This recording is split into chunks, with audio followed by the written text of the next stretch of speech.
The hum of the airplane engines vibrated through Eleanor's bones as she sat by the window, her hands folded neatly in her lap. At 70, she was no stranger to long journeys. But this one felt different. Her heart thrummed with a mix of pride and nervous anticipation. She was flying across the country 3,000 miles from her small, weathered house in rural Maine to the gleaming city of San Francisco for her son Michael's promotion party.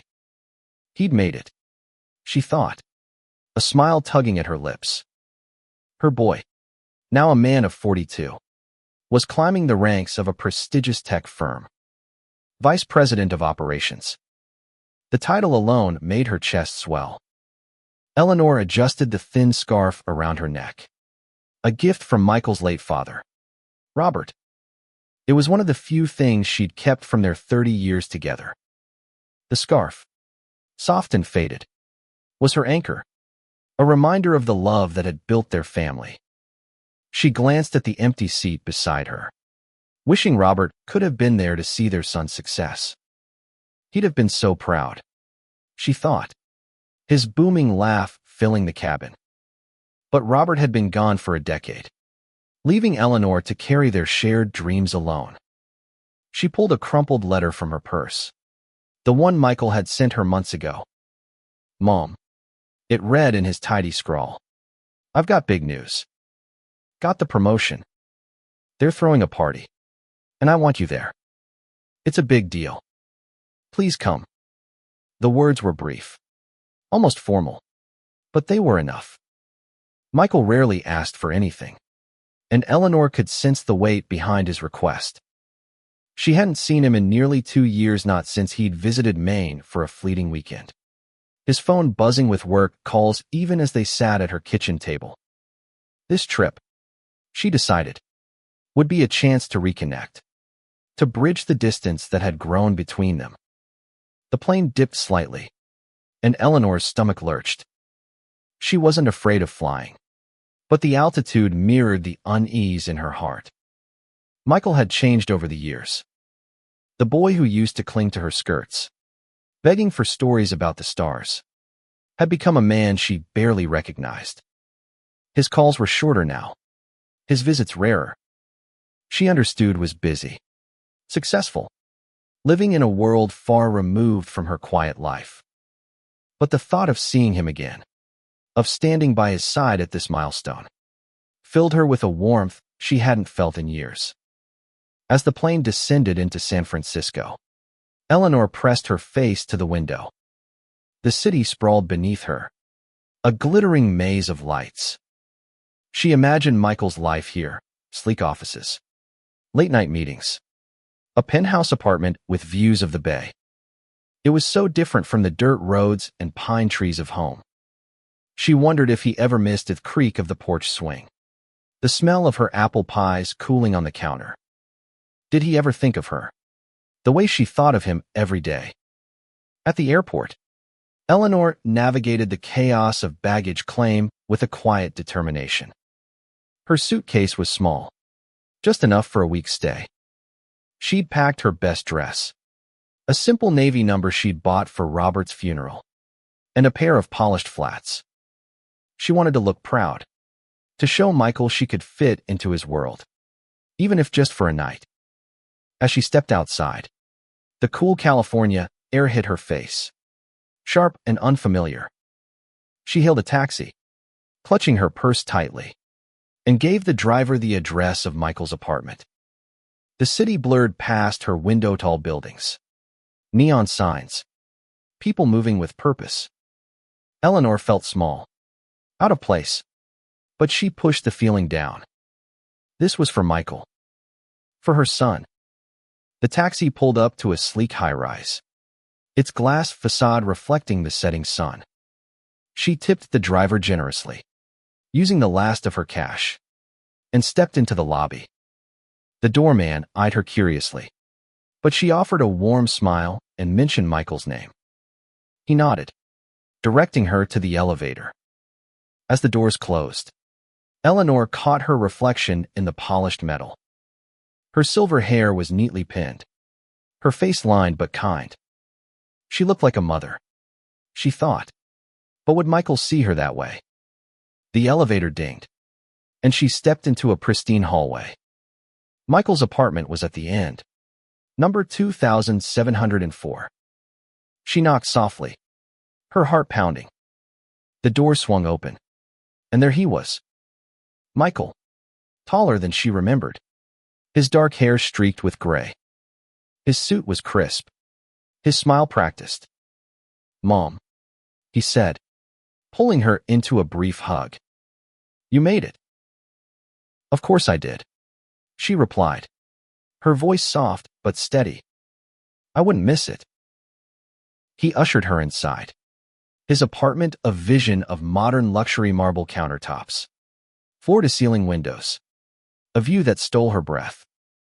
But there was something cold about it, too. Something sterile. No photos on the walls. No trace of the boy she'd raised. She set her suitcase down, feeling the weight of the journey in her bones.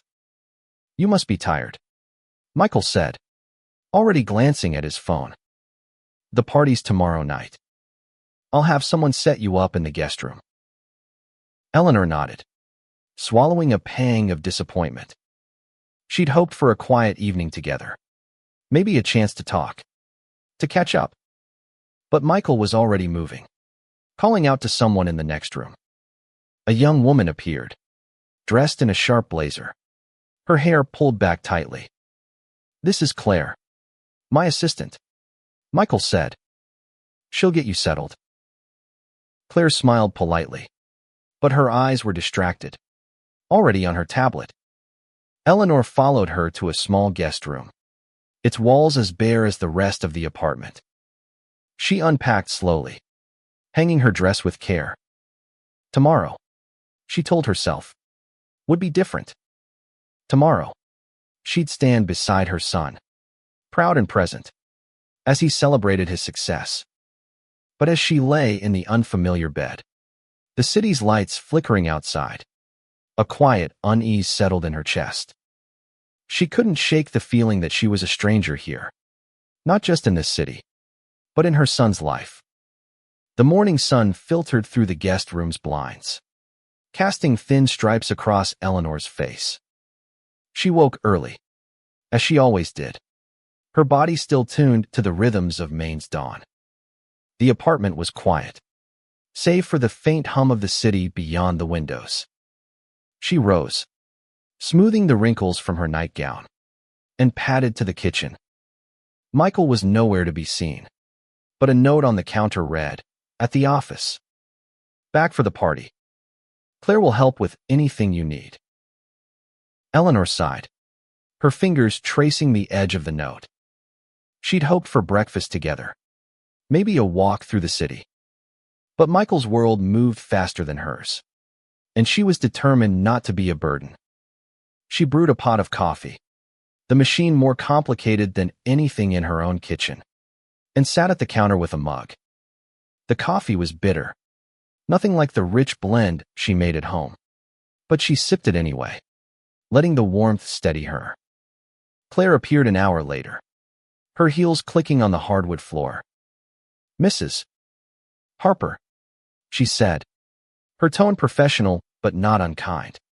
"Michael asked me to make sure you're ready for tonight. The party's at the Meridian Hotel. Black tie event." Eleanor nodded, her stomach tightening. Black tie. She'd known the event would be formal, but the term felt daunting, like a language she didn't speak. "I brought a dress," she said. "It's simple, but I think it'll do." Claire's eyes flicked over her, assessing. "I'm sure it's lovely," she said, but there was a hint of doubt in her voice. "If you need anything, hair, makeup, anything at all, let me know. Michael wants everything to be perfect." Perfect. The word lingered in Eleanor's mind as she returned to her room. She pulled her navy dress from the closet, holding it up to the light. It was modest, with a high neckline and a hem that grazed her knees.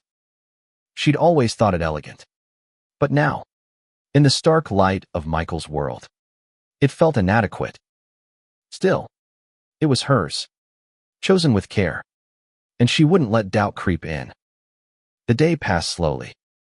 Claire offered to take her shopping or to a salon, but Eleanor declined. She didn't want to be fussed over, didn't want to feel like a project. Instead, she spent the afternoon walking the neighborhood, marveling at the city's energy. The streets were alive with people, young professionals in sharp suits, families pushing strollers, street vendors calling out. She bought a small bouquet of daisies from a corner stand. There's simplicity, a comfort in this unfamiliar place. Back at the apartment, she prepared for the party. She pinned her silver hair into a neat bun, applied a touch of lipstick, and slipped into her dress. The mirror showed a woman who looked proud, if a little tired. She clasped Robert's scarf around her shoulders, its softness a reminder of home. When Michael returned, he was already dressed in a tailored tuxedo, his face tense with the weight of the evening. "You look nice, Mom," he said, but his eyes were on his watch. "We need to leave soon. The car's downstairs." Eleanor followed him to the elevator, her flat silent against the marble floor.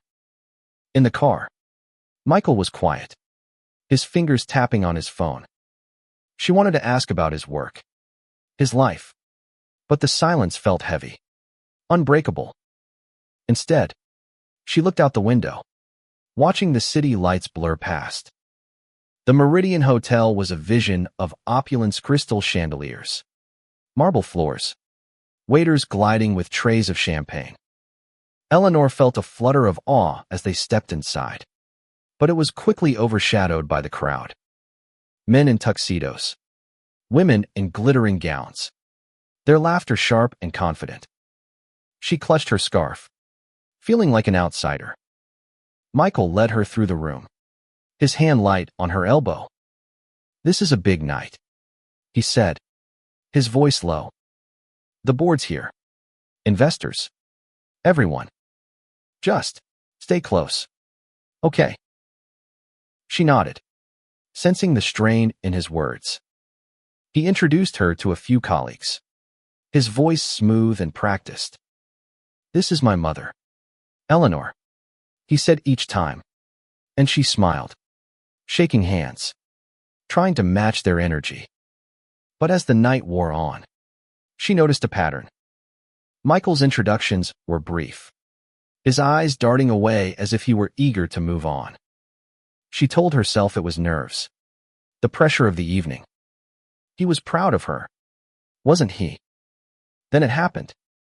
A group of executives approached, their presence commanding the room. Michael straightened, his smile widening.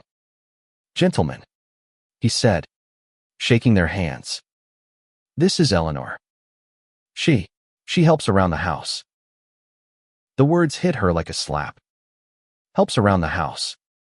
She stood frozen, her smile faltering. The executives nodded politely, their eyes sliding past her as if she were invisible. Michael didn't correct himself, didn't look at her. He was already turning away, laughing at something one of the men said. Eleanor's chest tightened, her breath shallow. The maid. That's what he'd implied. Not his mother. Not the woman who'd raised him, sacrificed for him, flown across the country to stand by his side. The maid. The word echoed in her mind, sharp and humiliating. She excused herself, her voice barely audible, and slipped toward the edge of the room. The lights felt too bright, the laughter too loud. She found a quiet corner, her hands trembling as she gripped her scarf. For the first time since Robert's death, Eleanor felt truly alone. Eleanor stood in the shadowed corner of the Meridian Hotel's grand ballroom, her fingers twisting the edge of Robert's scarf. The chatter and clinking glasses around her blurred into a distant hum, drowned out by the echo of Michael's words. "She helps around the house." The phrase looped in her mind, each repetition a fresh wound.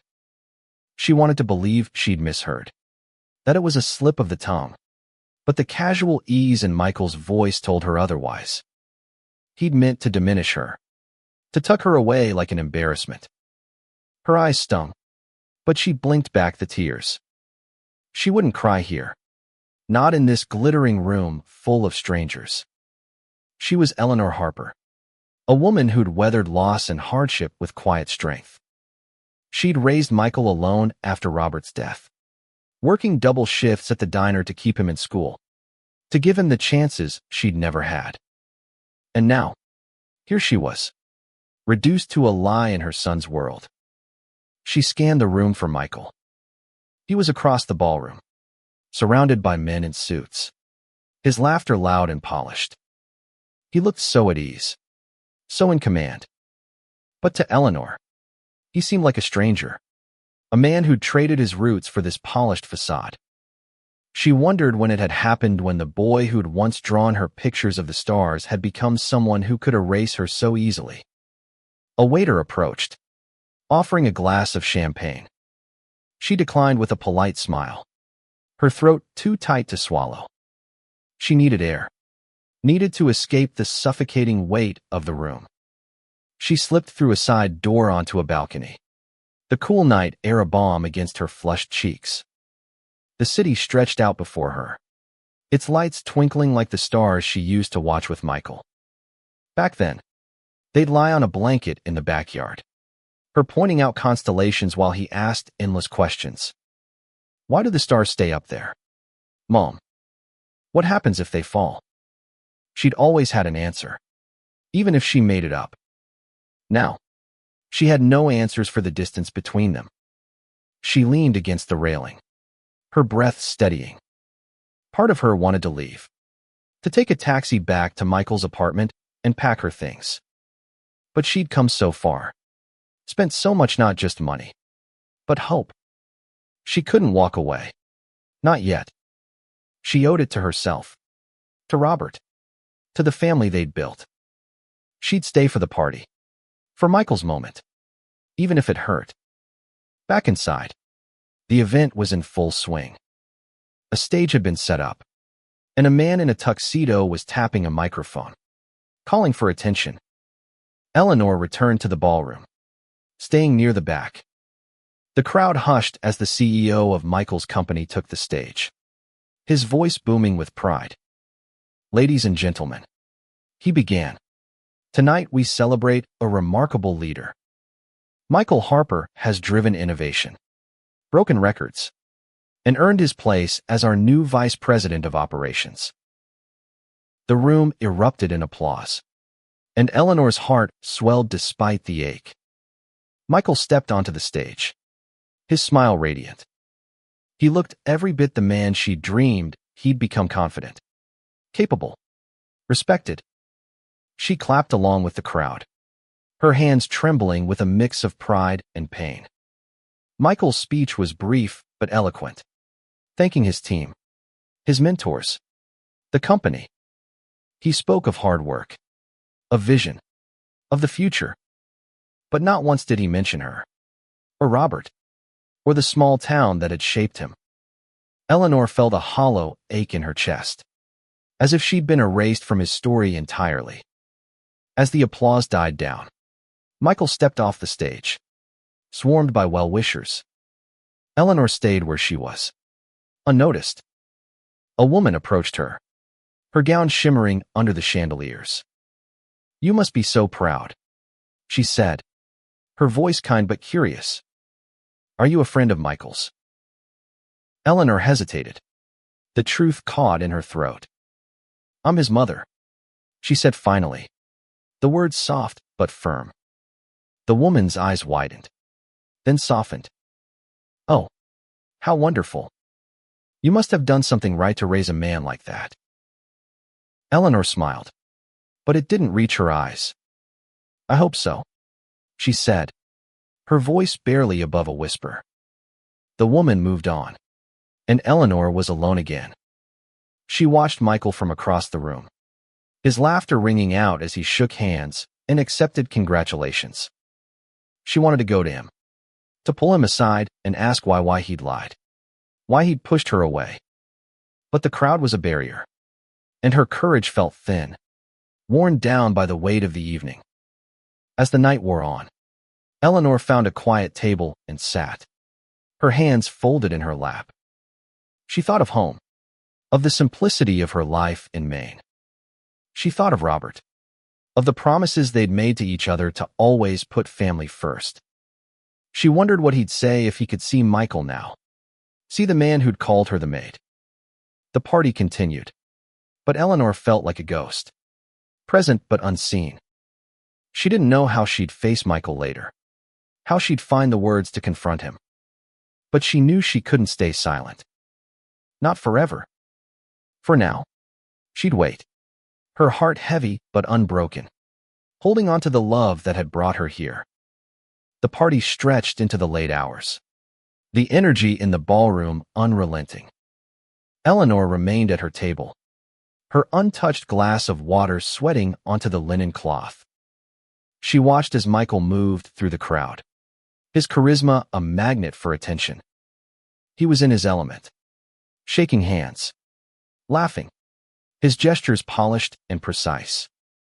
To everyone else, he was the star of the night. To Eleanor, he was a puzzle she no longer knew how to solve. She replayed the moment of his betrayal in her mind, each word a shard she helps around the house. The shame of it burned, but beneath it was a deeper hurt confusion. Why had he done it? Was she so out of place in his world that he felt the need to hide her? She thought of the sacrifices she'd made, nights spent scrubbing dishes at the diner, mornings sewing patches onto his school clothes, years of putting his dreams before her own. Had it all been for nothing? A young man approached her table, his tie slightly loosened, a friendly smile on his face. "Mind if I sit?"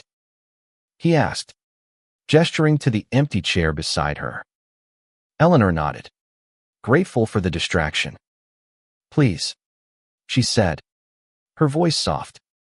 "I'm Tom," he said, settling in. "I work with Michael. You're his mother, right?" Her breath caught, but she nodded. "Yes, Eleanor." Tom's smile widened. "He's a good guy. Your son. Tough boss, but fair. You must be proud." "I am," she said, and it was true. Despite everything, he's worked hard. Tom leaned back, sipping his drink. "He talks about you sometimes. You know, said you raised him single-handedly after his dad passed. That's no small thing." Eleanor's heart lifted, then sank. If Michael spoke of her, why had he lied tonight? She wanted to ask Tom more, to dig for clues about the man her son had become, but she didn't know how to begin. Instead, she smiled and said, "He's always been driven, even as a boy." They chatted for a while, Tom sharing stories of Michael's leadership, his late nights at the office, his relentless ambition. Eleanor listened, piecing together the fragments of her son's life. But each story only widened the gap she felt, the distance between the boy she'd known and the man before her. When Tom excused himself, Eleanor was alone again. The party was winding down, the crowd thinning. She saw Michael across the room, his arm around a woman in a red dress, his laughter carrying over the music. She stood, smoothing her dress, and made her way toward him. Her steps were slow, deliberate, her heart pounding with a mix of resolve and fear. "Michael," she said when she reached him, her voice steady despite the tremor in her chest. He turned, his smile faltering for a moment. "Mom, you okay?" The woman in the red dress smiled politely, excusing herself. Eleanor waited until she was out of earshot. "Can we talk?" she asked. Michael glanced around, as if checking for eavesdroppers. "Now, it's kind of a busy night." "Please," she said, her eyes locking onto his. "It's important." He sighed. running a hand through his hair. Okay, let's step outside. They moved to the balcony, the same one where Eleanor had sought refuge earlier. The city was quieter now, the lights softer against the night sky. She faced her son, searching his face for the boy she'd raised. "Why did you say it?" she asked, her voice barely above a whisper. "Why did you tell those men I was the maid?" Michael's face tightened, his eyes darting away. "Mom, it's not what you think." "Then what is it?" she pressed, her voice rising slightly. "I flew across the country for you, Michael. I came to celebrate you. And you made me feel like nothing." He flinched, his jaw clenching.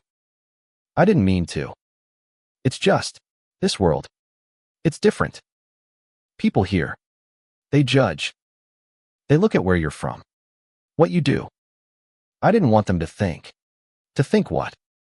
she interrupted, her voice sharp now. "That your mother's just a small-town woman. That I'm not good enough for your fancy friends." "That's not it," he said quickly, but his tone lacked conviction. I wanted to protect you. To keep things simple." "Simple?" Eleanor's laugh was bitter, hollow. "You think lying about me makes things simple. You think hiding who I am, we are, makes you better." Michael looked down, his hands shoved into his pockets. "I'm sorry, Mom. I didn't think it would hurt you." But it had. The words cut deeper than she could express, carving out a space where her pride had been. She wanted to tell him everything, how she'd scrimped and saved for this trip, how she'd worn Robert's scarf to feel closer to him, how she'd dreamed of this moment as a chance to reconnect. But the words wouldn't come. Instead, she said, "I raised you to be honest, Michael. To be proud of where you come from. What happened to that?" He didn't answer, his silence louder than the city around them. Eleanor turned away, her eyes stinging. She walked back inside, leaving him on the balcony. The party was nearly over, the last guests drifting out. She found her coat and slipped away, taking a taxi back to Michael's apartment. In the guest room, she sat on the edge of the bed, her hands clasped tightly. She didn't know what came next, didn't know if she could face him in the morning. But she knew one thing: she wouldn't let his shame define her. She was Eleanor Harper, and she was more than a lie. Eleanor didn't sleep that night. She lay in the guest room, the city's hum a faint pulse through the walls, her mind churning with the events of the party. Michael's words, "she helps around the house," looped endlessly, each repetition tightening the knot in her chest. She wanted to understand, to find some explanation that would soften the sting. But all she felt was a deep, aching betrayal. By dawn, her eyes were heavy, her body stiff, but her resolve was firm. She wouldn't leave San Francisco without facing this, without reclaiming the truth of who she was.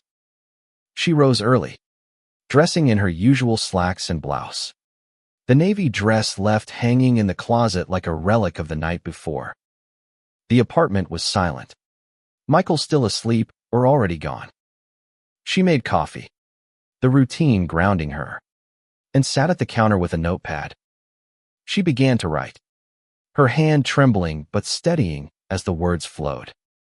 It was a letter to Michael, one she wasn't sure she'd give him, but it felt necessary, a way to untangle the hurt. "Dear Michael," she wrote, "I came here to celebrate you, to stand by your side as your mother. But last night, you made me feel like I didn't belong. I've spent my life giving you everything I had, me time, my love, my dreams. I never asked for recognition, but I never expected to be erased. I don't know when you decided I wasn't enough, but I need you to know who I am. I'm the woman who raised you, who taught you to be kind, to be honest. I'm not the maid, and I never will be." She paused, her pen hovering over the page. The words felt raw, exposing a vulnerability she wasn't used to sharing. But they were true, and that gave her strength. She continued, pouring out memories off Michael's first bike, the one she'd saved for months to buy, of the nights she'd stayed up helping him with homework, of the pride she'd felt when he graduated college. She wrote until the page was full, until her hand ached, until the weight in her chest felt a little lighter. When Michael emerged from his room, his hair tousled and his eyes tired, Eleanor was still at the counter. He froze when he saw her, the air between them heavy with unspoken words. "Morning, Mom," he said, his voice cautious. "Morning," she replied, folding the letter and tucking it into her purse. She wasn't ready to give it to him. Not yet. "We need to talk, Michael." He nodded, pouring himself coffee. "I know. Last night, I messed up. I'm sorry." She studied him, searching for sincerity. His face was drawn. His usual confidence dimmed. "Why did you do it?" she asked again, her voice softer this time. "Why did you lie about me?" Michael sat across from her, his hands wrapped around his mug. "It's hard to explain," he said. "This world I'm in, it's ruthless. People judge you by your background, your connections. I didn't want them to see you as small. I thought it would be easier if they thought you were just someone else." "Small." Eleanor's voice trembled with the word. "Is that how you see me?" "No," he said quickly, his eyes meeting hers. "That's not what I meant. You're everything, Mom. But here, people don't get it. They don't understand where we came from, what it took to get here. I just wanted to protect you." "Protect me," she said, her voice rising. "By making me feel like I'm nothing. Michael, I worked my whole life to give you a chance at this. I scrubbed floors. I went without. I did it all for you. And you're ashamed of that." "I'm not ashamed," he said, but his voice cracked, betraying him. I don't know. I got caught up in it, in trying to fit in. I didn't think it would hurt you like this." Eleanor leaned back, her eyes burning. "You didn't think about me at all," she said quietly. "That's what hurts the most." Michael looked down, his silence an admission. For a moment, they sat there, the space between them filled with years of unspoken truths. Eleanor wanted to reach out, to bridge the gap, but she didn't know how. Instead, she stood, her chair scraping against the floor. "I need some air," she said. "We'll talk more later." She left the apartment, the letter still in her purse, and walked the city streets. The morning was crisp, the sidewalks alive with joggers and commuters. She found a small park, its benches worn but welcoming, and sat, watching the world move around her. She thought of home, of the life she'd built, of the love that had sustained her. She wasn't small, she told herself. She was enough. By the time she returned to the apartment, Michael was gone, a note on the counter saying he'd be back that evening. Eleanor spent the day alone, her thoughts a tangle of hurt and hope. She didn't know how to fix this, didn't know if she could, but she knew she wouldn't leave without trying. The afternoon sun hung low over San Francisco, casting long shadows across Michael's apartment. Eleanor sat by the window, Robert's scarf draped over her shoulders, her letter to Michael resting on the table. She hadn't decided whether to give it to him, but its presence was a comfort, a tangible piece of her truth. She'd spent the day reflecting, replaying their conversation, searching for a way forward. The hurt was still raw, but beneath it was a stubborn love, a refusal to let go of the bond they'd once shared. When Michael returned, he looked weary, his suit jacket slung over his arm. "Mom," he said, pausing in the doorway. I wasn't sure you'd still be here. Where else would I go? She said, her voice steady but soft. I came for you. Michael.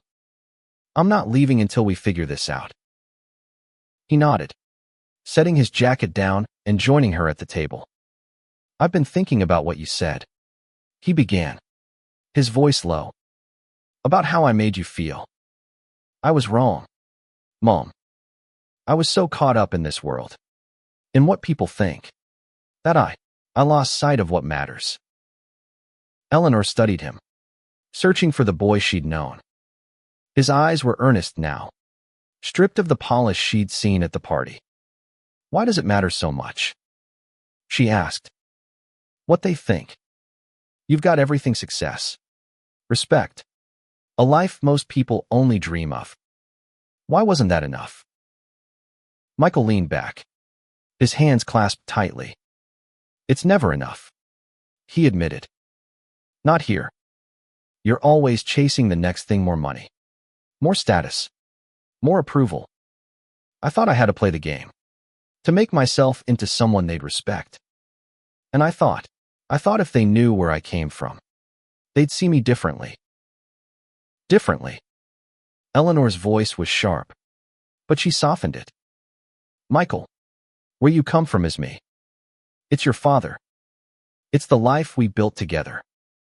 If you're ashamed of that, you're ashamed of yourself. He flinched, his eyes dropping to the table. I'm not ashamed of you, he said, his voice breaking. I'm proud of you, Mom. You're the strongest person I know. But I got lost in this place. I started believing I had to be someone else to belong.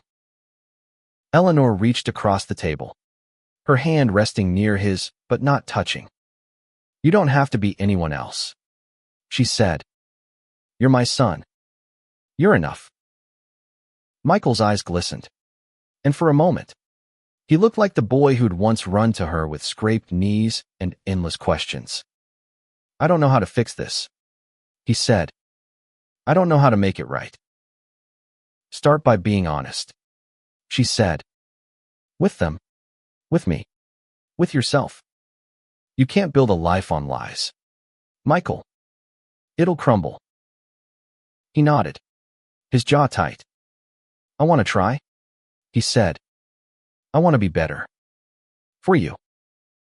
Not for me, she said firmly. For you. For the man you're supposed to be. They sat in silence for a while, the weight of their words settling between them. Eleanor felt a flicker of hope, fragile but real. She slid the letter across the table. Read this, she said. Not now, but when you're ready. It's everything I couldn't say last night. Michael took the letter, his fingers brushing the paper with care. I will, he promised. And Mom, I'm glad you're here. She smiled. A small, tentative thing. Me too. That evening, they ordered takeout. A simple meal of Chinese food that reminded Eleanor of the rare treats she'd bought for Michael as a boy. They ate at the counter, talking about small things: her garden in Maine, his favorite hiking spot in the city. It wasn't a full reconciliation. Not yet. But it was a start. For the first time since she'd arrived, Eleanor felt like she was seeing her son, not the polished stranger he'd become. As the night deepened, Michael offered to take her to the airport the next day. I want to spend more time with you, he said. Before you go? Eleanor nodded, her heart lighter but still cautious. I'd like that, she said. But Michael, this isn't over. We have work to do. I know, he said, meeting her gaze. And I'm ready. She went to bed that night with a sense of possibility, however small. The road ahead would be long, but she'd walked longer ones before. She thought of Robert, of the love that had carried them through hardship. That love was still in her, and in Michael, even if it was buried beneath years of distance. She would hold on to it, For both of them. The morning of Eleanor's departure dawned bright. The San Francisco sky a clear, endless blue. She packed her suitcase slowly, folding Robert's scarf with care. The weight of the past few days lingered. But there was a new lightness too. A fragile hope born from her conversation with Michael. They weren't fixed. Not by any means. But they'd taken a small, tentative one toward understanding. Michael was waiting in the kitchen when she emerged, dressed casually in jeans and a sweater. A far cry from the polished executive of the party. "I thought we could get breakfast," he said, his voice almost shy. "There's a diner nearby. It's not fancy, but it's good." Eleanor smiled, the mention of a diner warming her. "Sounds perfect," she said. They walked to the diner, the city waking around them. The air was crisp, carrying the scent of coffee and fresh bread from nearby cafes. Michael was quieter than usual, his hands in his pockets. But he stayed close, his shoulder brushing hers as they navigated the crowded sidewalk. At the diner, they slid into a booth, the vinyl seats creaking under them. The menu was familiar. Comforting pancakes, eggs, coffee strong enough to wake the dead. Eleanor ordered her usual, and Michael followed suit, a small nod to their shared past. As they ate, they talked, really talked, for the first time in years. Michael told her about his work, not the polished version he'd given at the party, but the real one, the long hours, the pressure, the fear of falling behind. Eleanor listened, her heart aching for the weight he carried. She told him about home, about the garden she'd tended since Robert's death, about the neighbors who still stopped by with casseroles and gossip. It was simple, ordinary, but it felt like a gift to share it. "I've been thinking about what you said," Michael said, pushing his plate aside. "About being honest. I want to do better. Mom, I want to make you proud."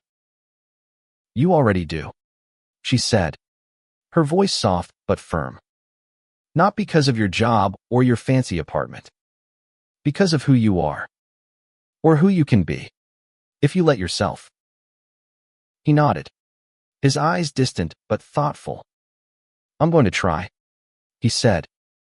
"I've been running from where I came from, thinking it made me less. But it's the opposite. It's what got me here." Eleanor reached across the table, her hand covering his. "That's all I ever wanted," she said. "For you to know where you come from. To be proud of it." They finished their meal in companionable silence, the kind that didn't need filling. When it was time to head to the airport, Michael insisted on driving her. The ride was quiet, but not strained, the city slipping past in a blur of glass and steel. At the terminal, he parked and carried her suitcase inside, his steps slow, as if reluctant to let her go. "Mom," he said as they stood at the gate, "I'm going to visit soon. Maine. I want to see home again." Eleanor's heart lifted, but she kept her voice steady. "I'd like that," she said. "The porch swing's still there. You know." He smiled, a real smile, not the polished one he'd worn at the party. "I know. I miss it." They hugged, a real embrace this time, not the hurried one from when she'd arrived. Eleanor held him tightly, memorizing the feel of her son in her arms. When they pulled apart, his eyes were wet, and she pretended not to notice. "Read the letter," she said, nodding toward his pocket where he'd tucked it. "And call me. Not just when you're in trouble." "I will," he promised. "Safe flight, Mom." She boarded the plane, her heart full but heavy. The journey home was long, the hum of the engines a steady companion. She looked out the window, watching the country unfold beneath her cities. Plains, mountains. She thought of Michael, of the boy he'd been and the man he was becoming. She thought of Robert, of the love that had carried them all. And she thought of herself, a woman who'd crossed a country for her son, who'd faced his shame and found her own strength. The plane touched down in Maine as the sun dipped below the horizon, painting the sky in shades of pink and gold. Eleanor stepped off, the familiar chill of the air wrapping around her like a welcome. She collected her suitcase and drove home in her old pickup, the radio playing softly as the pines blurred past. The house was just as she'd left it, small, weathered. Hers. She dropped her suitcase by the door and sank onto the porch swing, the creak of it a song she knew by heart. She pulled Robert's scarf from her bag, draping it over her shoulders. The stars were out, bright and endless, just as they'd been when she and Michael used to watch them together. She closed her eyes, letting the memories wash over her, the good ones, the hard ones, the ones that had brought her here. The hurt of Michael's lie still lingered, but it was softer now, tempered by their conversation, by the promise of something better. A week later, a letter arrived from Michael. Not an email, not a text, but a real letter, written in his tidy scrawl. She opened it with trembling hands, sitting at her kitchen table with a cup of tea. "Dear Mom," it began. "I read your letter. I've read it 3 times now, and I'll probably read it again. You're right about everything.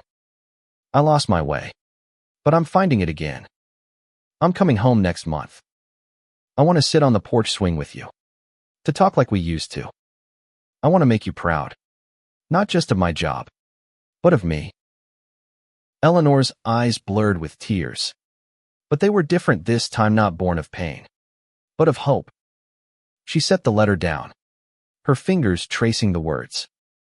Michael wasn't perfect, and neither was she. But they were family, bound by love and history, and that was enough to keep trying. She stepped outside, the night air cool against her skin. The stars blinked above, steady and unchanging. She thought of Robert, of the promises they'd made to raise their son with love, to teach him to be kind and honest. They'd done their best, and maybe that was enough. Michael was finding his way back, and she would be there, as she always had been, to guide him. The porch swing creaked as she rocked gently, the sound a reminder of home. She wasn't small. She wasn't invisible. She was Eleanor Harper, a mother, a survivor, a woman who'd crossed a country for love and come back stronger. And as the stars shone above, she knew she'd do it all again. For her son, for their family, for the hope of who they could be.